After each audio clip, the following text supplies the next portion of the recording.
El regreso de Cristo es inminente. Por eso es nuestro deber compartir el mensaje del amor de Dios. Para ello, te invitamos a formar parte de este proyecto. Para mayor información, conócenos a través de nuestras plataformas virtuales, comunicarte a través de nuestras redes sociales, escribirnos a nuestro correo electrónico o enviarnos un mensaje vía WhatsApp, para que juntos podamos dar a conocer a Cristo al mundo entero.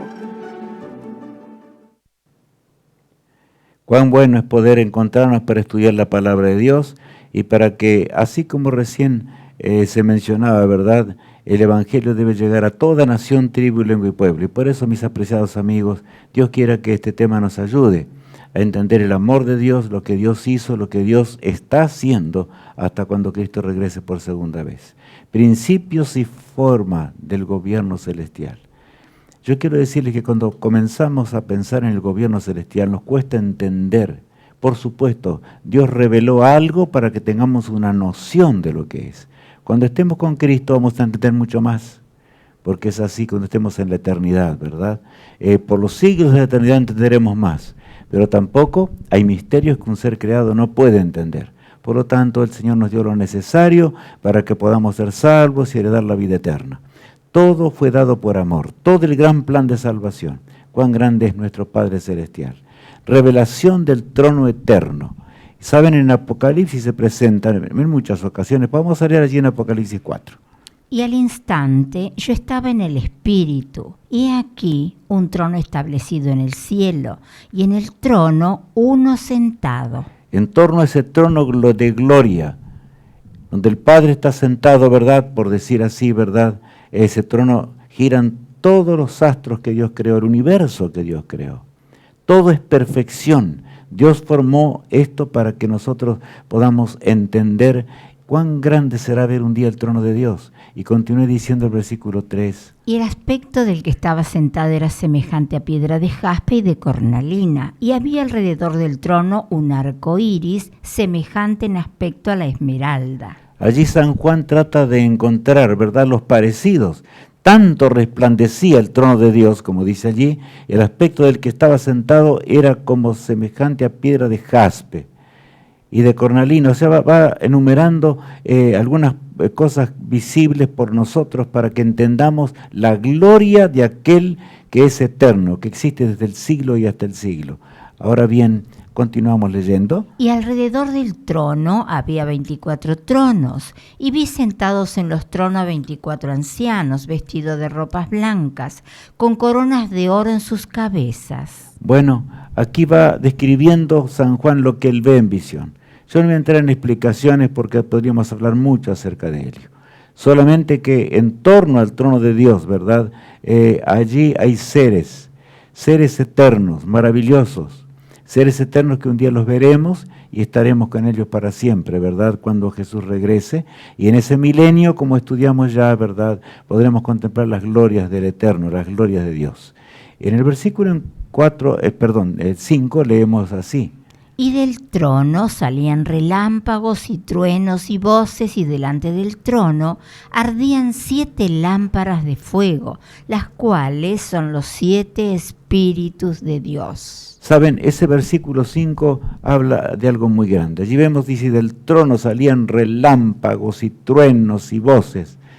Es para que entendamos, ¿verdad?, la gloria que constantemente emite ese trono excelso de gloria. Es el trono de nuestro Padre Celestial. Pero es notable que luego agrega, dice, y que del trono ante el trono estaban 7 lámparas que ardían. Y el fuego de esas lámparas no tenemos que confundirla con las que estaban en el templo terrenal, ¿verdad?, sino que es símbolo del Espíritu de Dios, del Espíritu Santo de Dios, que por supuesto está intercediendo por nosotros hoy. Bueno, ya vamos a hablar un poquito más acerca de ello. Ahora, leamos lo que continúa diciendo.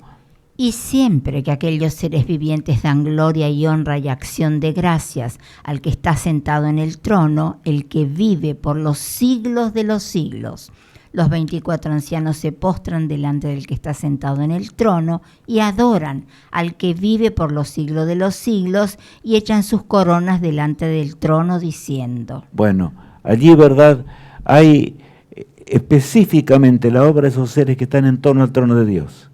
Yo no voy a entrar hoy en explicar todo esto porque sería un poco, ¿verdad?, tal vez para algunos confuso y no entenderíamos todo. Pero evidentemente allí tenemos ahora que la obra mayor es de intercesión, mejor dicho, de alabar al Creador. Dios quiere que le alabemos. Él es el eterno, el que existe desde el siglo y hasta el siglo, existe para siempre, ¿verdad? ¿Y qué decían los seres eternos, los seres allí creados, ahora ante el trono de Dios? Dice el versículo 11. Señor, digno eres de recibir la gloria y la honra y el poder, porque tú creaste todas las cosas, y por tu voluntad existen y fueron creadas. O sea, Él es amor. Dios podría haber permanecido en la eternidad sin crear el universo, sin crearnos a nosotros, ¿verdad? Que de paso, como seres humanos, grandes dolores de cabeza estamos causando en la eternidad. Pero nuestro Padre es maravilloso, nuestro Padre es admirable, Él es amor. Y está recalcando el amor del Padre en forma particular, ¿verdad? Cuando los seres eternos adoran, porque tú nos formaste, tú nos creaste, lo hiciste todo para bendición y para nuestra bendición. Por lo tanto, alabado sea tu nombre. Es lo que nosotros también debemos hacer cada día, alabar el nombre de Dios, de aquel que nos amó desde antes que el mundo fuese.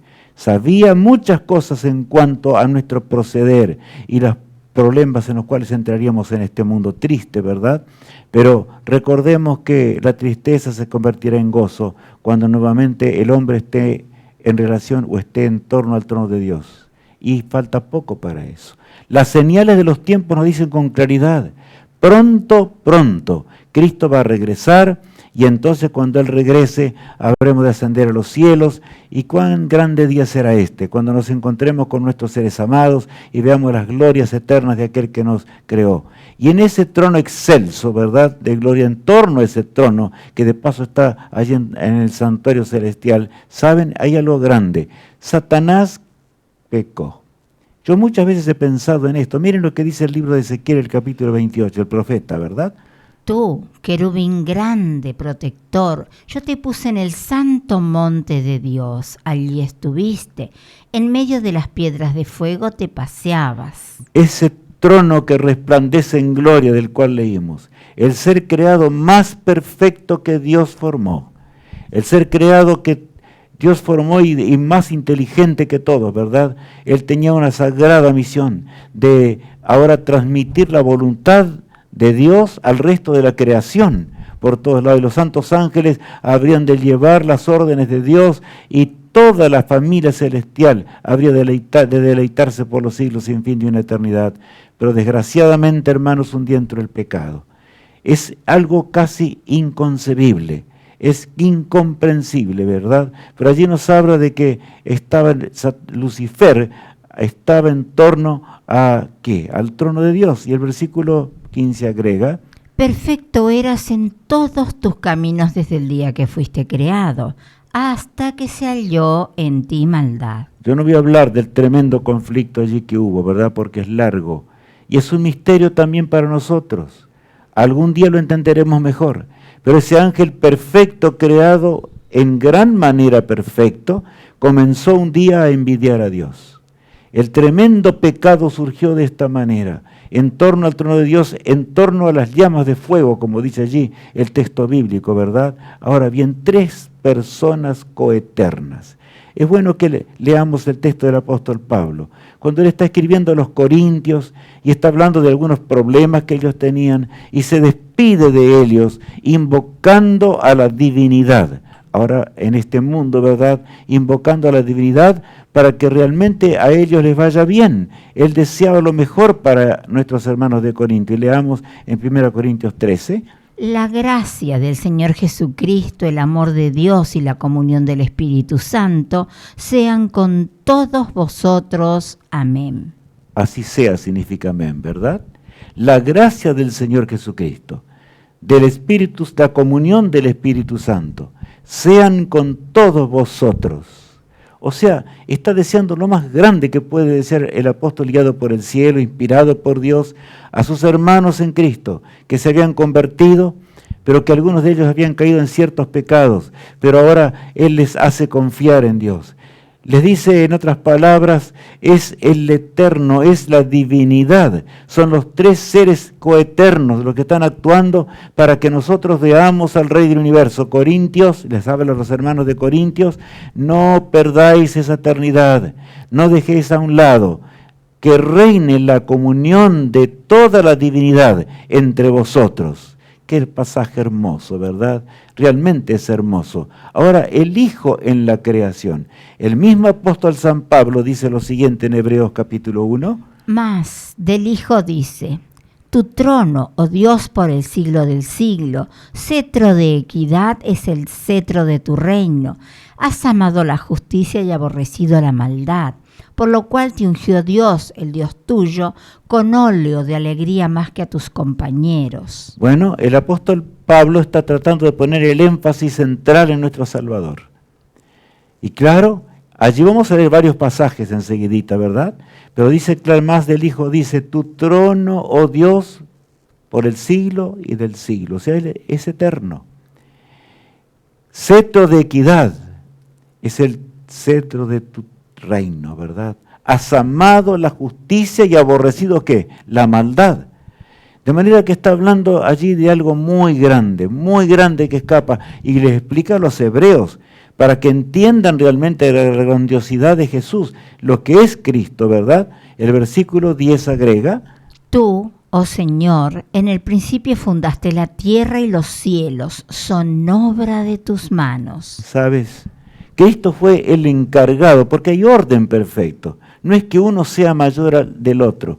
Ya cuántos se han encontrado confundidos con esto al hablar inclusive del hombre y la mujer, que uno es superior al otro. No, los dos fueron creados iguales.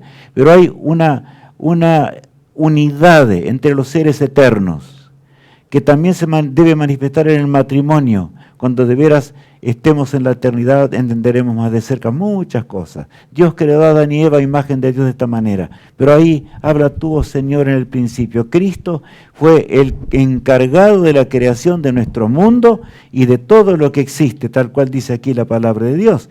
Dice en Hebreos 1, ellos perecerán, mas tú permaneces, y todos ellos se envejecerán como una vestidura, y como un vestido los envolverás y serán mudados. Pero tú eres el mismo, y tus años no acabarán. Los años de Él no acaban, son eternos.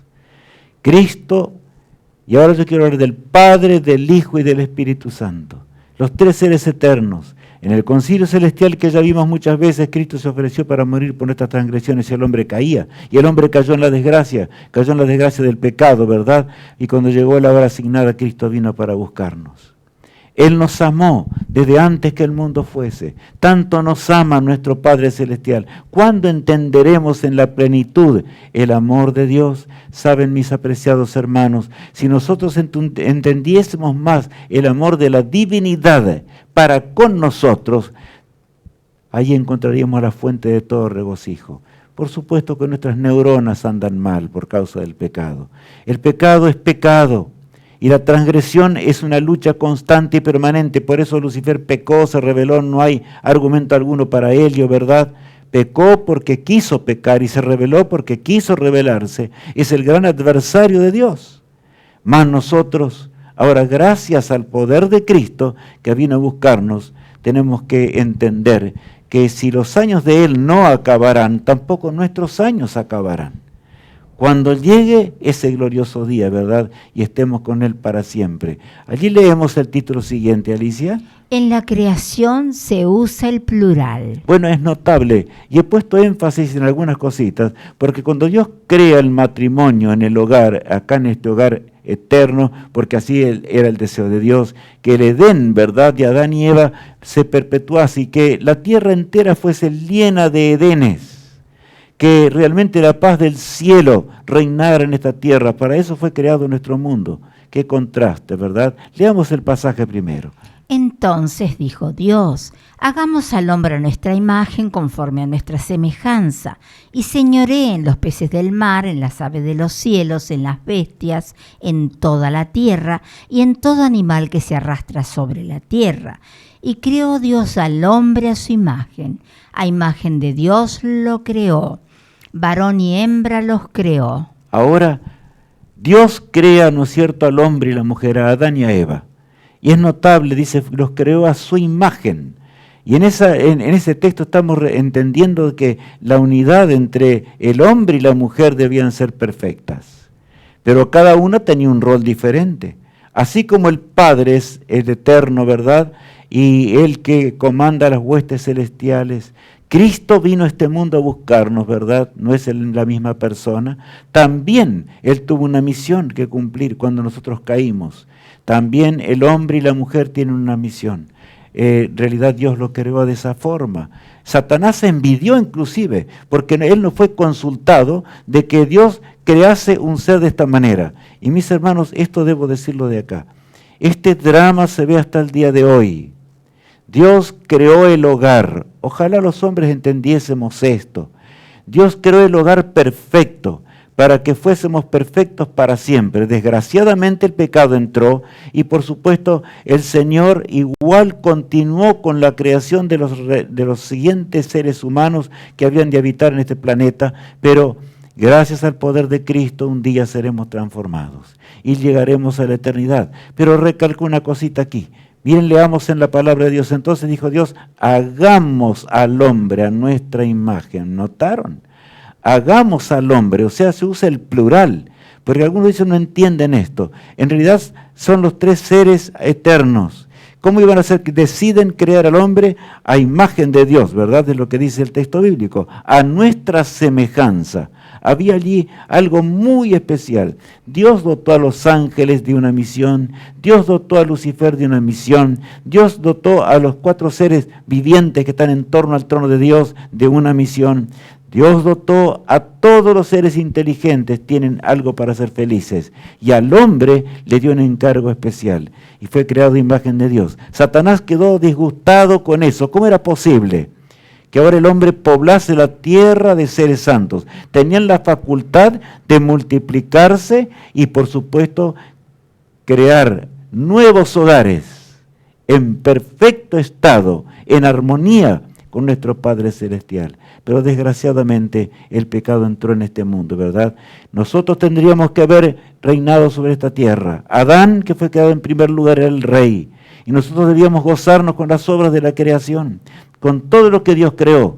Ahora un día volverá a ser, gracias a Dios, volverá a ser así. Cuando el hombre cayó en el pecado.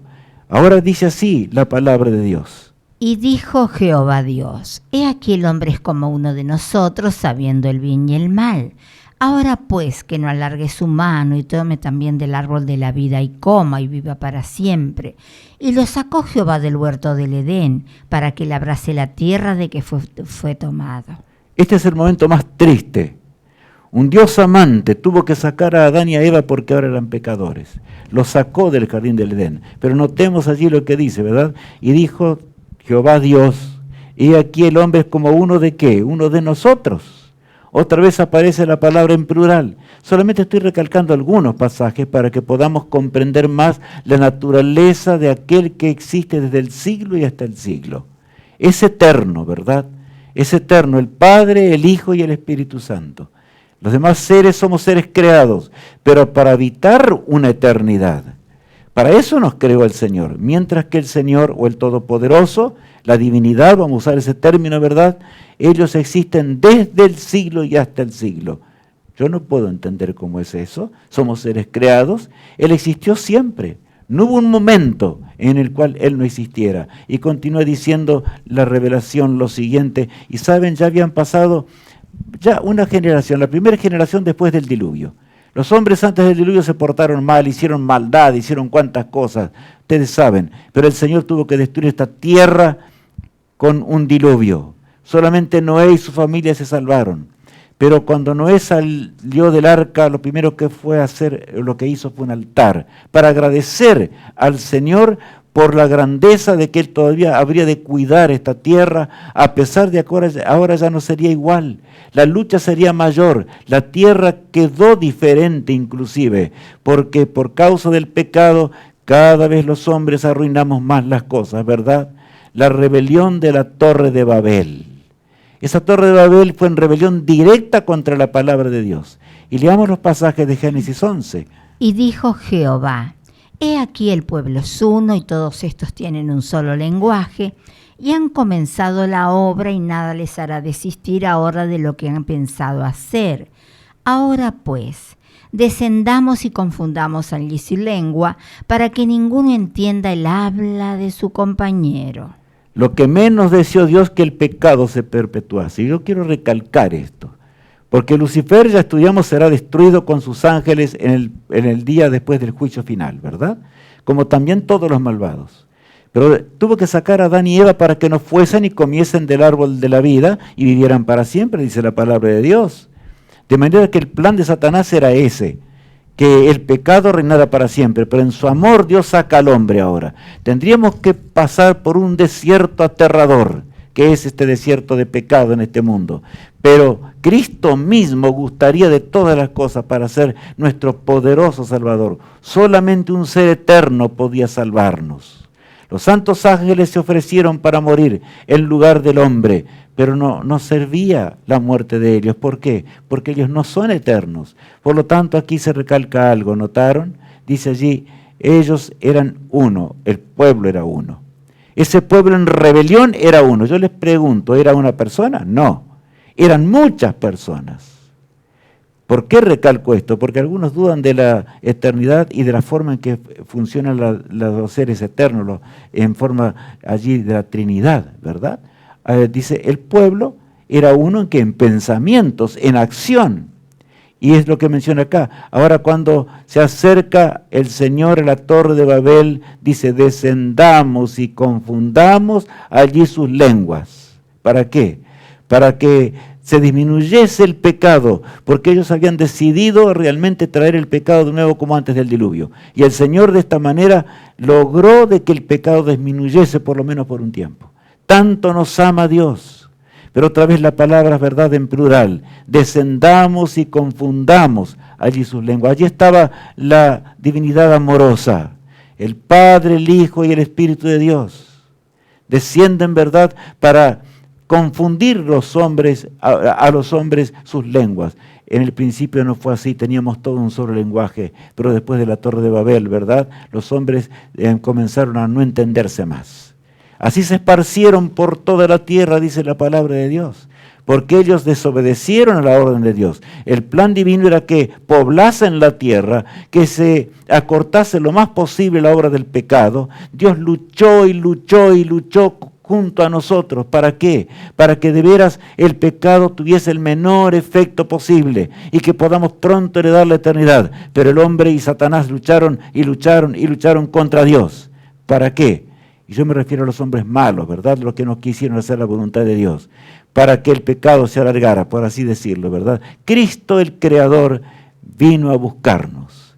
Y esto lo recalco, porque allí en en Juan capítulo 1, versículo 1 en adelante, dice lo siguiente. En el principio era el Verbo, y el Verbo era con Dios, y el Verbo era Dios. Este era en el principio con Dios. Todas las cosas por Él fueron hechas, y sin Él nada de lo que ha sido hecho fue hecho. A ver, mi apreciado hermano, vamos a razonar un poquitito más. Sé que este texto ya lo hemos leído varias veces, pero tenemos que estudiar la palabra de Dios. ¿Qué dice aquí? En el principio era el Verbo, o sea, existía ya antes que nada creado, ¿verdad? No tiene principio el Señor. Y era con Dios. Aquí habla clarito, era en el principio con Dios. Todas las cosas por Él fueron hechas. Y sin Él, nada de lo que ha sido hecho fue hecho. Está claro, ¿verdad? Jesús es eterno. Cristo, el eterno, solamente Dios podía hacer. Cristo, el eterno, dejaría un trono para buscarnos a un mundo perdido. Por eso dice el versículo 14 y exclama esto San Juan. Y aquel Verbo fue hecho carne y habitó entre nosotros, y vimos su gloria, gloria como del unigénito del Padre, lleno de gracia y de verdad. ¿Por qué estamos dando este tema en este día? Porque estudiamos acerca de la eternidad. Yo quiero evitar la eternidad. Ahora, ¿cómo llegar a ver a Dios? ¿Cómo llegar a esa eternidad? Solamente por el poder de Jesús. Solamente por el poder de aquel que se hizo hombre y dejó un trono, ¿verdad? Vino a este mundo, pero Cristo tenía vida en sí mismo.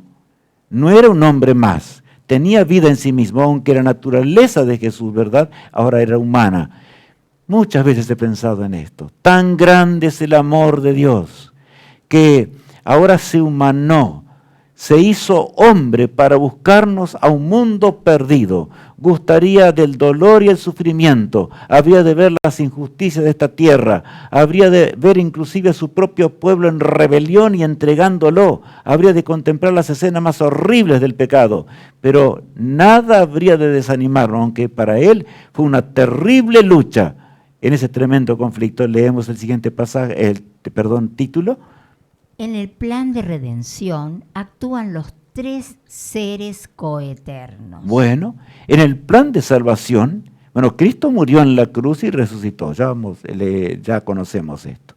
Pero en el plan de salvación actúan los tres seres coeternos. Toda la divinidad estuvo en movimiento y está en movimiento para que tú y yo seamos salvos y para los que murieron antes que nosotros, ¿verdad? También ellos tuvieron fuerzas hasta aquellos, no me acuerdo en este momento, de la Edad Media, cuando los ataban a un palo y ponían allí debajo, ¿verdad?, leña lo suficiente y prendían fuego y entonces aplaudían y hacían cosas horrendas mientras los justos alababan a Dios y se quemaron vivos de esa manera. ¿Dónde obtuvieron esa fuerza? Solamente de la divinidad. Solo Dios puede darnos las fuerzas, no hay ser humano que las tenga por sí mismo. Pero dice allí lo siguiente en San Mateo. Y Jesús, después que fue bautizado, subió luego del agua, y aquí los cielos le fueron abiertos, y vio al Espíritu de Dios que descendía como paloma y venía sobre él. Y hubo una voz de los cielos que decía: Este es mi Hijo amado en quien tengo complacencia. Imaginemos este instante cuando Cristo va a decirle a Juan, que estaba allí, ¿verdad?, bautizando en el Jordán, y le dice: ahora debo ser bautizado. Y Juan se oponía, como dice la palabra de Dios. Pero él dice: deja que ahora cumplamos toda justicia. Yo vine para salvar a Rubén, yo vine para salvarte. Y tú que me estás viendo allí al otro lado de la pantalla, ¿verdad? Pensemos en esto. Yo he venido para salvarte, yo también. Y Juan se preguntaba: yo estoy bautizando a pecadores, pero él no tiene pecado porque él es un ser que nunca pecó. Sin embargo, eres nuestro poderoso Salvador y daría los mismos pasos que yo tengo que dar para que pueda ser salvo. Ahora, ¿en qué nombre debe ser hecho el bautismo? Leamos. En primer lugar, vino el Espíritu de Dios. O sea, él vio al Espíritu de Dios. Cristo ahora en las aguas del Jordán. Vio al Espíritu de Dios que descendía como paloma, dice la palabra de Dios, ¿verdad? Ahora, y se escuchó una voz de los cielos que decía: este es mi Hijo amado, en quien tengo complacencia, ¿verdad? Como dice el texto bíblico, de manera que era la voz del Padre que ahora hablaba. Los tres seres actuando, ¿notaron? El Padre, el Hijo que se bautizó, y ahora sale a las riberas allí del río Jordán, y ora a su Padre Celestial, y el Padre Celestial responde: tú eres mi Hijo amado, pero fuiste al mundo para salvar al hombre que está perdido. Y el Espíritu Santo de Dios desciende en forma de paloma, para que entendamos, porque es un ser eterno, un ser que razona por sí mismo y lleva por su voluntad. Ahora lleva el Espíritu Santo, lo lleva a Jesús al desierto de la tentación. Pero yo no voy a entrar en ese detalle, solamente para que razonemos que toda la divinidad está interesada en nuestra salvación. Y dice el título siguiente: por eso el bautismo debe ser hecho por inmersión en el nombre del Padre, del Hijo y del Espíritu Santo. Claro, el recalcar esto, ¿verdad? ¿Por qué? Porque es la divinidad que vino a salvarnos, cada uno obrando. ¿Se acuerdan cuando Jesús le dijo un día a los discípulos? Estoy recalcando algo: yo no los voy a dejar huérfanos. Los discípulos estaban tristes cuando Cristo les dijo que Él se iba a ir. Ellos no podían entender, no comprendían del todo. Pero yo no voy a dejar los huérfanos, sino que enviaré al Consolador, que es otro nombre que se da al Espíritu Santo de Dios.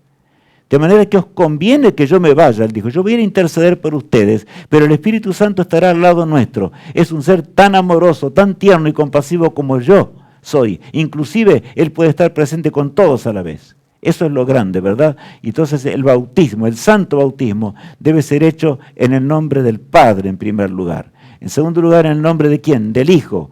Y en el nombre del Espíritu Santo, como dice la palabra de Dios. No podemos discutir lo que es claro en la palabra de Dios.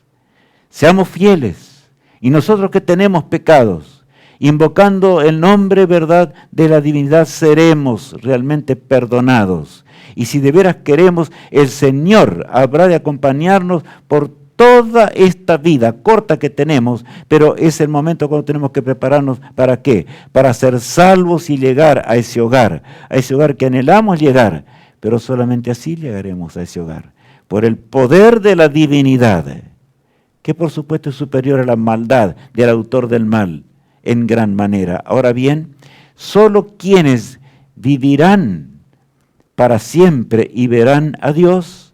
Es notable lo que dice el salmista allí en el capítulo 24, lo siguiente. De Jehová es la tierra y su plenitud, el mundo y los que en él habitan, porque él la fundó sobre los mares y la firmó sobre los ríos. Bueno, ¿quién es el creador de este mundo? El Señor creó, ¿verdad? De Jehová es la tierra y su plenitud, el mundo y los que en él habitan, porque él la fundó sobre los mares y la firmó sobre los ríos. Aquí está recalcando el salmista, ¿verdad?, la creación maravillosa, los 7 días de la creación, ¿verdad?, que Dios hizo para que el hombre sea feliz para siempre. Ahora bien, Él es el creador de las galaxias, el creador del universo entero. Pero el Señor se acercó a este mundo para hacerlo bello en gran manera, porque allí pondría ese bebé de la creación, y me refiero a nuestros padres, ¿verdad? Ahora leemos el siguiente pasaje. ¿Quién subirá al monte de Jehová? ¿Y quién estará en su lugar santo? La respuesta, ¿verdad?, a esta pregunta. ¿Quién subirá al monte de Jehová? O sea, al trono de Dios, y verá el trono de Dios. ¿Quién puede? ¿Puedo yo que soy pecador? No, porque sería destruido instantáneamente por el poder de Dios. ¿Quién subirá al monte de Jehová? ¿Y quién estará en su santo monte? No, solamente los seres eternos. Y saben, yo me refiero a esto, los seres sin pecado pueden ver a Dios. Eso es claro. Por eso el Señor, cuando nos resucite en el día postrero, nos va a dar células inmortales. Pero nuestro carácter debe ser transformado ahora, mientras vivimos en esta vida. Y ese es el peligro tremendo con las falsas religiones, que enseñan cualquier cosa menos la voluntad de Dios, que no enseñan lo que está escrito en la palabra de Dios, y enseñan cosas que, por supuesto, algunas son blasfemas contra la voluntad divina. Continúa diciendo lo siguiente. El limpio de manos y puro de corazón, el que no ha elevado su alma a cosas vanas ni jurado con engaño, él recibirá bendición de Jehová y justicia del Dios de salvación. Hermoso pasaje. El limpio de manos y puro de corazón. ¿Puede ser tú por tus fuerzas limpio de manos y puro de pensamientos? No, hermano, no. Tenemos que ser claros en este día. ¿Por qué? Porque esto nos hace bien meditar, pensar en serio lo que Dios ha hecho, y no sea que desperdiciemos la obra de la divinidad en su plenitud y de Cristo que murió por nosotros en la cruz del Calvario. El limpio de manos y puro de corazón, el que no ha elevado su alma a cosas vanas, dice aquí, ¿verdad? Ni jurado con qué, con engaño, él recibirá bendición de Jehová y justicia del Dios de salvación. Qué hermoso pasaje, ¿verdad? Y si tan solo queremos, el Señor nos dará esa justicia. Esa será realmente, ese es el ropaje del cual habla la palabra de Dios. El ropaje blanco que Adán y Eva tenían en el principio antes que cayeran, ¿verdad? Será otorgado al hombre nuevamente. Pero de día en día, cuando Cristo murió, ya vamos a ver enseguidita, ahora vemos cómo solamente es posible ser limpios de corazón para poder ver el trono de Dios y vivir con Él por los siglos de una eternidad, cuando el mundo se ha hecho de nuevo, ¿verdad? Leamos allí el versículo 6. Tal es la generación de los que le buscan, de los que buscan tu rostro, oh Dios de Jacob. ¿Y qué significa buscar el rostro de Jesús? Allí tenemos una lámina, ¿verdad? Simplemente para ilustrar. Cristo ensangrentado. Cristo vino a ser colgado en una cruz. ¿Estamos pensando en lo que esto significó? El que fue uno con el Padre desde la eternidad y hasta la eternidad. Ahora, en este mundo, para buscarnos a un mundo de pecado, colgado en el madero entre el cielo y la tierra, para ser nuestro poderoso Salvador, para sacar mis pecados, para poder perdonar mis pecados. Satanás había causado una tremenda brecha en el carácter de Dios. Había acusado a Dios de ser injusto, de que la justicia y la misericordia no podían estar juntos, de que si éramos justos, la misericordia de Dios no existía.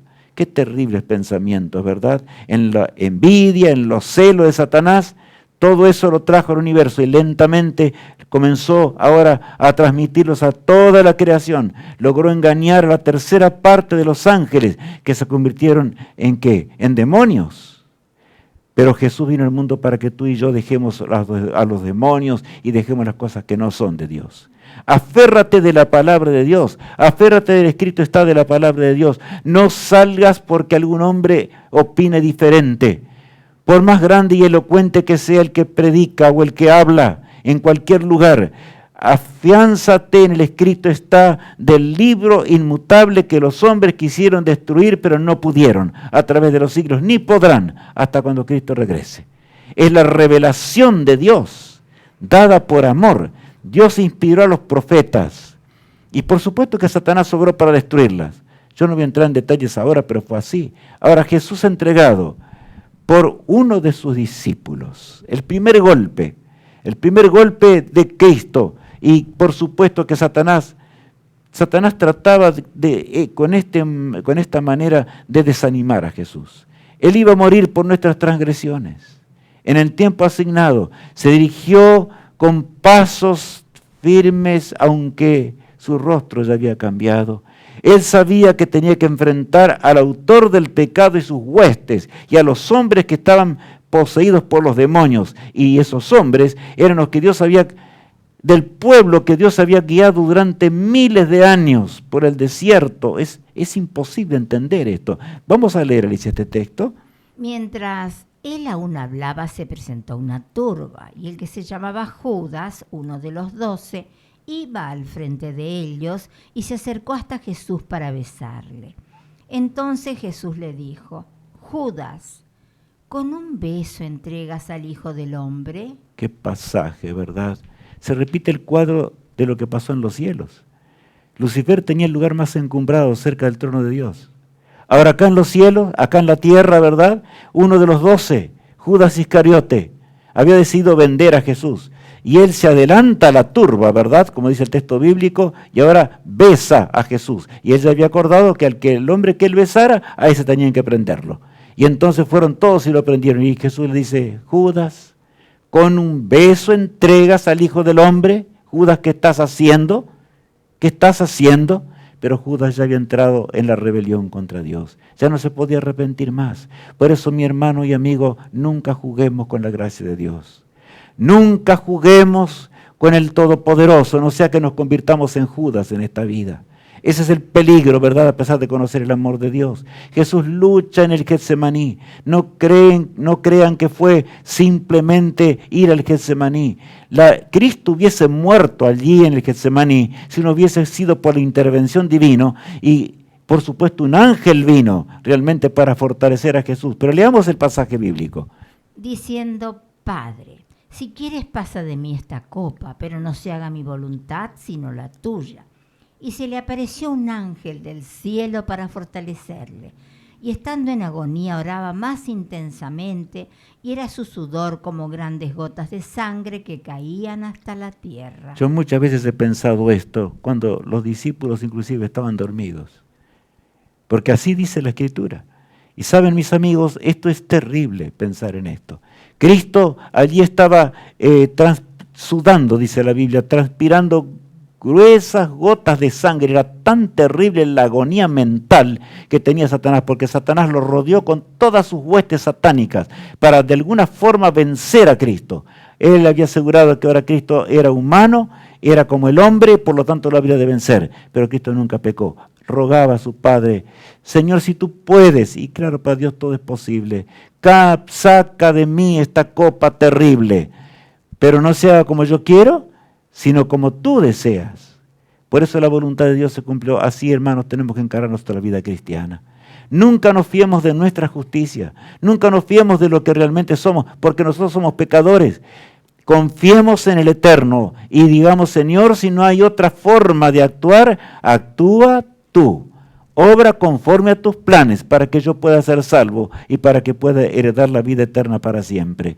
Jesús juzgado de tribunal en tribunal fue en esa noche después de salir del huerto de Getsemaní, ¿verdad? Como vemos allí, y leemos lo siguiente. Cuando era de día, se juntaron los ancianos del pueblo, los principales sacerdotes y los escribas, y le trajeron al concilio diciendo, ¿eres tú el Cristo? Dínoslo.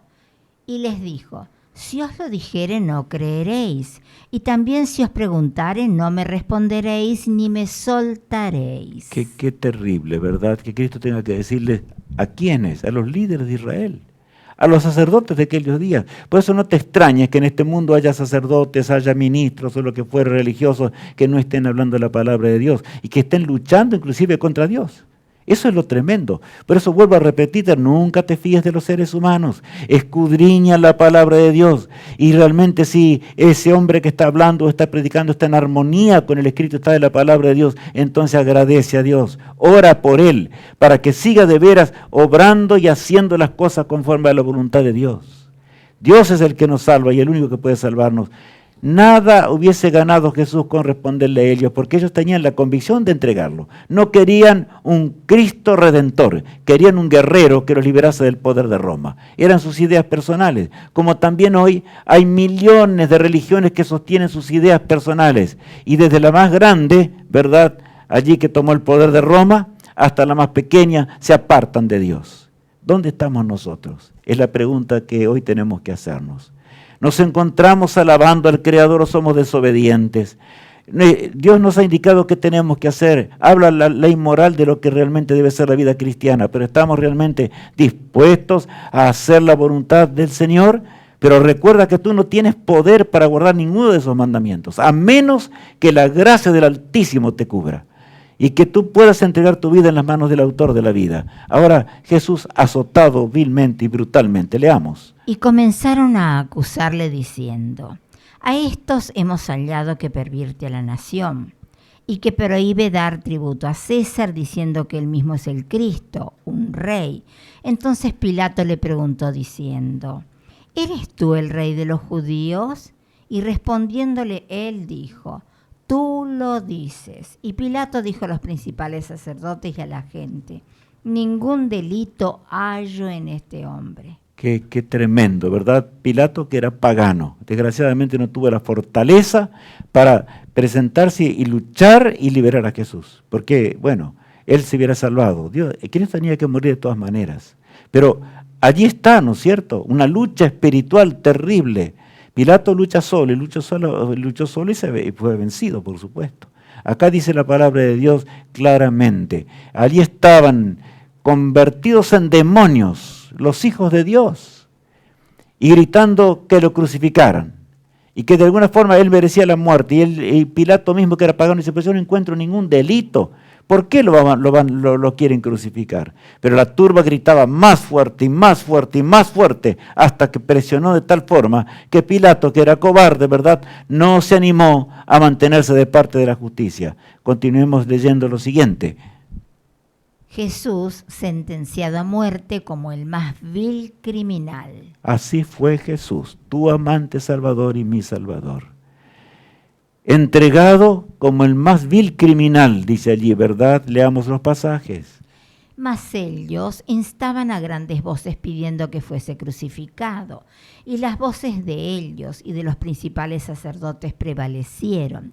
Entonces Pilato sentenció que se hiciese lo que ellos pedían y le soltó a aquel que había sido echado en la cárcel por sedición y homicidio, a quien habían pedido, y entregó a Jesús a la voluntad de ellos. Claro, en realidad Pilato les entrega a Barrabás. ¿Quién era Barrabás? Allí dice, ¿verdad? Un vil criminal. En realidad era un falso Mesías que se había levantado contra Roma y para hacer cosas terribles. Pero ahora Pilato libera, se contradice, ¿verdad? Libera al criminal más grande y obedece a los judíos que querían que Cristo muriera en la cruz. Y lo mandaron ahora a morir de esa manera. Cargaron sobre él sus espaldas que sangraban, laceradas brutalmente por el soldado romano. Esa cruz que no pudo llevar Jesús solo. Tuvo que ayudarlo Simón Cireneo, ¿verdad? Un hombre que pasaba por allí hasta que llegó al lugar del Gólgota cruel. Simón Cireneo al ver esto se convirtió. Así son las cosas de Dios, ¿verdad? Ahora, ¿qué pensamos nosotros de la salvación? ¿Qué pensamos? Miren lo que dice este pasaje grandioso. Los principios del gobierno celestial, ¿cuáles son? Fueron fortalecidos en esa cruz del Calvario, los principios de la ley moral de Dios. Miren lo que dice el Salmo 85. La misericordia y la verdad se encontraron, la justicia y la paz se besaron. A mí me gustan mucho estos pasajes, les confieso de todo corazón, porque allí en el Gólgota cruel, mientras Cristo entre dos ladrones suspiraba y sentía el peso enorme del pecado tan fuertemente que prácticamente no sentía los dolores físicos, sino el dolor mental que Satanás y sus huestes causaban sobre el amante Hijo de Dios. Y la misericordia y la verdad, ¿qué? Se encontraron. Entonces, ¿Dios es misericordioso? ¿O la verdad está en contra del amor de Dios? No. Dios, la divinidad, es misericordiosa en extremo. Pero ¿sabes? Cuando el hombre se entrega al pecado por su propia voluntad, Dios no puede cambiar la naturaleza del hombre, por supuesto. Por lo tanto, si ahora estás escuchando acerca del amor de Dios y escuchando acerca de lo que es el Señor y todo lo que la divinidad hizo para nuestra salvación, vayamos a encontrar la paz que Jesús puede darnos. El único que puede darnos paz, el verso 11 agrega: la verdad brotará de la tierra y la justicia mirará desde los cielos. ¡Qué cuadro ante el universo entero! Un cuadro glorioso. ¿Por qué? Porque el universo miraba con intenso interés el momento de la muerte de Cristo. ¿Cómo era posible, por un lado, que Lucifer, que había sido un ángel glorioso, el más esplendoroso, llegase al extremo? ¿Cómo era posible de que Cristo muriera de esa forma? Pero ahora aquí dice la verdad de Dios, ¿cuál es? Una, manifestada en su palabra, por amor de nosotros, ¿verdad? La verdad brotará de la tierra y la justicia mirará desde los cielos. El hombre tenía que morir. Por eso Adán y Eva tuvieron que sacrificar un corderito en los portales del Edén. Y ahora fueron perdonados hasta el año 4000 cuando Cristo murió. Cristo tomó nuestro lugar y gustó de la muerte eterna. Por eso dice el texto bíblico, la verdad brotará de la tierra. Allí levantado. Me gustan las palabras cuando Jesús le dijo a Nicodemo, y si yo no fuere levantado, se lo dijo en otras palabras, ¿verdad? Así como Moisés levantó la serpiente en el desierto, no podrá ser salvo Nicodemo, y Nicodemo era una autoridad religiosa de aquellos días, muy grande. Nicodemo, tienes que volver a nacer. ¿Y cuál es el nuevo nacimiento? Es entregar nuestra mente a la voluntad de Dios, es entregar nuestro ser a la voluntad de Cristo, es pensar diferente a lo que piensa el mundo, es pensar diferente a lo que están a nuestro alrededor. Pueden ser parientes, pueden ser amados, pueden ser hijos aún, pero tiene que haber una diferencia marcada fuertemente. No seamos cobardes como fue Pilato, ¿verdad? La justicia mirará desde los cielos. La justicia de Dios miraba, el universo entero miraba la justicia de Dios. Porque si Cristo no moría, yo no podía ser salvo. La ley moral de Dios no puede, ¿verdad?, ser transgredida. Quedó perpetua desde ese día. Es Jesús, tu pastor. Y el salmista continúa en forma amorosa. El salmista David, que llegó a amar mucho a Dios, a pesar de que tuvo errores y cometió grandes errores. No seas tentado en este momento al estudiar la divinidad, pegando un breve esbozo de lo que es la divinidad, tentado a pensar en que yo nunca podré. No, tú no podrás, es verdad, nunca. David cometió pecados serios, y también algunos de sus descendientes, pero ellos tuvieron el corazón de Dios. Así dice la palabra de Dios. ¿Por qué? Porque pidieron perdón, y Dios es misericordioso, y el perdón les fue otorgado, y el perdón de Dios es olvidar para siempre. Dios olvida para siempre las transgresiones. Leamos el Salmo 23. Jehová es mi pastor, nada me faltará. Jehová es mi pastor, nada me faltará. ¿Es Jesús tu pastor o es un ser humano? No, está bien que haya hombres que realmente estudien la palabra de Dios y conduzcan el rebaño, pero que lo conduzcan de acuerdo a la voluntad de Dios. Porque si te dirigen por otros caminos que no es la voluntad de Dios, no son pastores del rebaño, ¿verdad? Son salteadores, como Jesús dijo también en cierta ocasión. El verso 2 agrega: En lugares de delicados pastos me hará descansar, junto a aguas de reposo me pastoreará. A pesar que en esta vida tengamos luchas, esas luchas se tornan más débiles, a pesar del dolor y el sufrimiento, porque Jesús es el que puede conducirnos a pastos tiernos. Pero sabes, mi hermano, también yo quiero agregar lo siguiente. También se refiere a la eternidad cuando comamos de la comida celestial, del árbol de la vida y de lo que Dios haya creado para la eternidad. El verso 3 agrega: Confortará mi alma, me guiará por sendas de justicia por amor de su nombre. Qué hermoso pasaje, ¿verdad? Confortará mi alma, me guiará por sendas ¿de qué? De justicia. Él es justo, Él puede conducir nuestra vida en los caminos de la justicia. Y si yo caigo 1000 veces, dice el Señor, te voy a perdonar, pero aférrate de mí, para que de veras el pecado te vaya significando cada día más horrible y horrendo, hasta cuando estés conmigo en la patria celestial. Y en el nuevo mundo no habrá nunca más pecado, porque Dios habrá destruido el pecado para siempre. Esta lucha no va a continuar para siempre. Por lo tanto, sé valiente, toma el valor de Cristo, como Cristo murió por nosotros, estemos dispuestos nosotros a ser fieles a Él.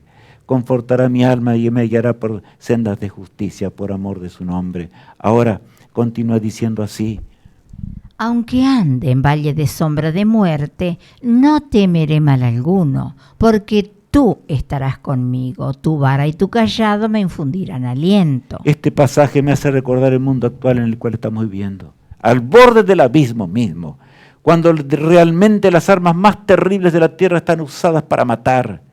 Los capitales más grandes del mundo, la tierra se estremece. Podríamos hablar de China, podríamos hablar de Rusia, podríamos hablar de cuántos. La tierra se ha llenado de violencia y maldad. ¿Cuántos murieron hoy, en este momento? Pero mi hermano en Jesús, recuerda, aunque andes en valle de muerte, nosotros estamos en un valle de muerte. Y aunque nosotros mismos tengamos que pasar por realmente ese valle de muerte, Jesús dice: no temas, porque yo pasé antes que tú. Yo pasé por un valle de muerte, sé lo que eso significa. Confía que mi poder te sacará a la resurrección en el día postrero. No tienes por qué desconfiar de mí. Y el versículo 5 agrega: Aderezas mesa delante de mí en presencia de mis angustiadores. Unges mi cabeza con aceite, mi copa está rebosando. Qué hermoso, ¿verdad? David ahora continúa y dice: aderezas mesa delante de mis angustiadores. En otras palabras, Jesús fue angustiado, aún por uno de sus discípulos. Angustiado por los que él había destinado realmente para que fuese conductores de Israel. Por un pueblo totalmente desagradecido en sus días, ¿verdad? Se perdieron en masa la mayoría, desgraciadamente, como va a pasar cuando Cristo regrese por segunda vez. Por lo tanto, solamente hoy aferrémonos de Jesús, de aquel que dio su vida por nosotros. Recordemos el movimiento del Padre y del Hijo para salvarnos y del Espíritu de Dios que está intercediendo en nuestra mente, en nuestro corazón. Jesús es lo que dijo: la obra del Espíritu Santo es grandiosa, porque no se cansa de interceder, mientras Cristo ante el Padre presente su sangre como expiación de nuestras transgresiones, ¿verdad? El Espíritu Santo habrá de luchar por nosotros en esta vida. ¡Cuán grande es el amor de Dios! Ciertamente el bien y la misericordia me seguirán todos los días de mi vida, y en la casa de Jehová moraré por largos días. Ahora la expresión máxima de David, ¿verdad? ciertamente el bien y la misericordia me seguirán todos los días de mi vida. Él no desconfiaba del amor de Dios. Entregó su vida y muchas veces tuvo que llorar por los pecados que cometió. Pero pidió perdón y rogó al Señor: dame un corazón nuevo y un espíritu recto que ande de acuerdo a tu voluntad. Pero el Señor le dio, ¿verdad? Le concedió. Ese es el don que quiere darnos el Señor hoy. Es el don de la gracia infinita de Dios. Por nuestra fuerza nunca seremos salvos. ¿Cuántas religiones realmente se basan en ritos y ceremonias? Y hay peligro aún que el pueblo de Dios se base en ritos y ceremonias, haciendo aquello, yendo allá, no yendo allá, etc. Cada uno puede analizar su vida hoy. Y creo yo no puedo ser perdido si yo estoy salvado. Hermano, cuidado con esto. Cada minuto de tu vida debes desconfiar de tu existencia. Nuestra mente es pecaminosa, nuestras neuronas no funcionan bien. Solamente aquel que es poderoso y venció la tumba, Él podrá sacarnos del pantano del pecado para siempre. Nos hará vencer ahora y cuando salgamos del sepulcro en el día postrero, nos dará la vida eterna y otra vez seremos vestidos del ropaje celestial que es la justicia de Cristo, ¿verdad? Y allí habla de esto porque dice: y en la casa de Jehová moraré por cuánto tiempo, dice David, por largos días, por toda una eternidad. Él habla aquí de la eternidad simplemente. Voy a estar con Jesús para siempre, no desconfía de eso. Ahora bien, vislumbres de nuestro hogar eterno. Y allí en Apocalipsis 22 leemos lo siguiente: y no habrá más maldición, y el trono de Dios y del Cordero estará en ella, y sus siervos le servirán, y verán su rostro, y su nombre estará en sus frentes. Qué pasaje hermoso, ¿verdad? En realidad, ese nombre que estará en nuestra frente significa tener un carácter en armonía con Dios. Pensaremos como Dios piensa. Qué gozo habrá para el Padre, el Hijo y el Espíritu de Dios cuando vean otra vez lo humano en armonía con la voluntad del trono excelso de Dios. Cuando ahora nuevamente haya terminado la transgresión, y el versículo 5 del Apocalipsis agrega del capítulo 22, no habrá allí más noche, y no tienen necesidad de luz de lámpara ni de luz del sol, porque Dios, el Señor, los iluminará, y reinarán por los siglos de los siglos. Ese es nuestro destino. Yo quiero agradecerle a Dios por ese destino feliz. Voy a orar al Señor. Hazlo conmigo. Padre amado, gracias por tu amor. Gracias, Señor, porque tú nos creaste para que habitemos la eternidad. Y cuando tenemos las luchas en esta vida, Señor, acude a nuestro auxilio. Nuestro Padre, en toda la dimensión que nosotros no podemos comprender. Te agradecemos por tu amor, reconocemos que somos pecadores, pero límpianos a mí, a mis amigos, a los que estamos viendo todo este programa y pensando en tu palabra, en las cosas eternas de Dios. Señor, ayúdanos a ser salvos y que podamos pronto estar en la casa paterna. Lo pedimos en el precioso nombre de Cristo nuestro Salvador. Amén. Hermanos, somos un pueblo glorioso. No por nuestra gracia, sino por la gracia infinita de Cristo. Si aceptamos a Jesús, somos ese pueblo glorioso.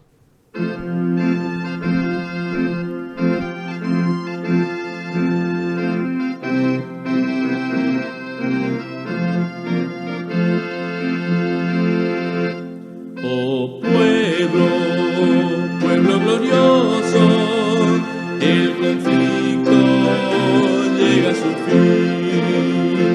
Esfuérzate, sé muy valiente, pues por ti venció en la cruz. Omnipotente Dios de amor, danos tu poder, danos tu valor para concluir con el pregón y al mundo nuevo llegar. Oh pueblo, pueblo glorioso, el conflicto llega a su fin. Esfuérzate, sé muy valiente, pues por ti venció en la cruz. Oh,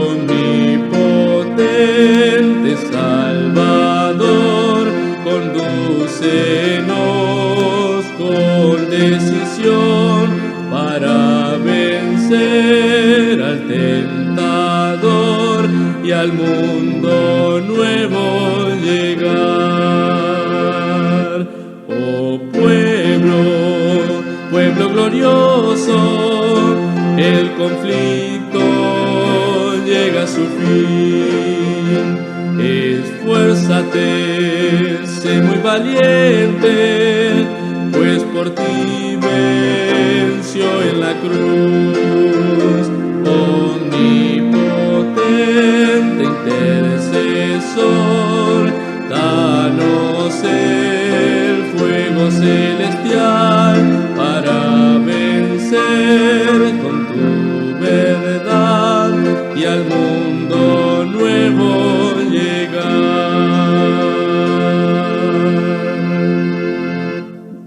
verdad y al mundo nuevo llegar. Prediquemos acerca de estas cosas. Hablemos de la verdad de Dios. No importa lo que ocurra en este mundo tenebroso, ¿verdad?